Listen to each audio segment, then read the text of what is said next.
Hello everyone, welcome to my channel. On today's session in graph theory, we're gonna see what is Kruskal's algorithm, the most greedy algorithm actually. So let's get started. So Kruskal's algorithm is a greedy algorithm, as said, that finds a minimum spanning tree for a connected weighted graph. So it finds a tree of that graph which includes every vertex and the total weight of all the edges of the tree is less than or equal to every possible spanning tree. So Krusk's algorithm is the minimum spanning tree of we find in a weighted graph that does not have any acyclic graphs. So let's see how we solve Krusk's algorithm using step methods. So here in step 1, arrange all the edges of the given graph, that is G of VE, that is the vertex and the edges, in ascending order as per their edge weight.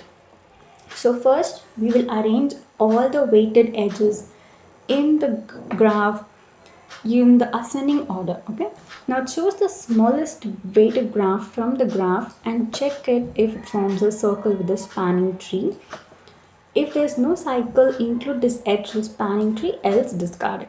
So repeat step 2 and step 3 until V1 and number of the edges are left in the spanning tree. So let's see how to solve this using an example. So here I have an example of weighted edges and weighted graph, that is your E1, E2, E3 and all that, your weighted edges as well as your weighted graphs. So this, like how I have processed in my step 1, like we're going to arrange all the edges of the given graph in the ascending order, and then we're going to choose the smallest weighted edge from the graph and check if it forms a cycle. We're going to do only these two things and proceed as per the diagram, and if there is no cycle we will proceed to continue with the edge, else we will discard it. So here let's arrange this edges, like which is the smallest one. E4 will be the first edge.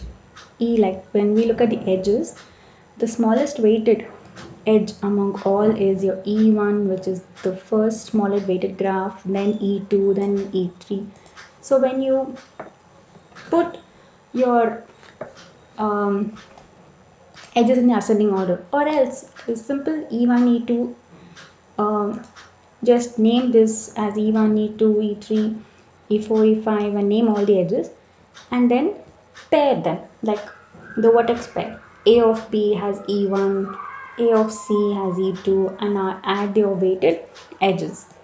Next step is we're going to arrange them just like how I said, using the edges. E1 will be the first, E2 will be second, in that method. We're going to rearrange this in the ascending order. Now, next comes the most important step, that is traversing the graph. Okay, so that doesn't form an acyclic. So let's start with E4, that is B and C.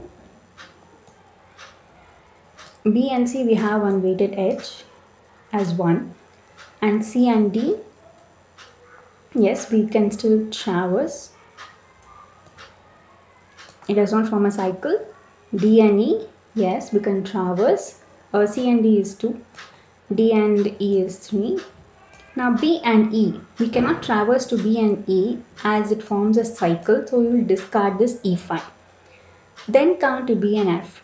B and F, yes, we can traverse as it does not form a cyclic. E2, that is A and C, yes, we can traverse. They do not form a cycle. I'll name this as 9 and this is 13. And what about E9, that is D and F? We cannot traverse this as it forms a cycle. We cannot traverse D and F as it is going to create a cycle. Henceforth, we're going to discard D and F. A and B also forms a cycle, like BC, AB forms a cycle. Henceforth, we're going to discard B also.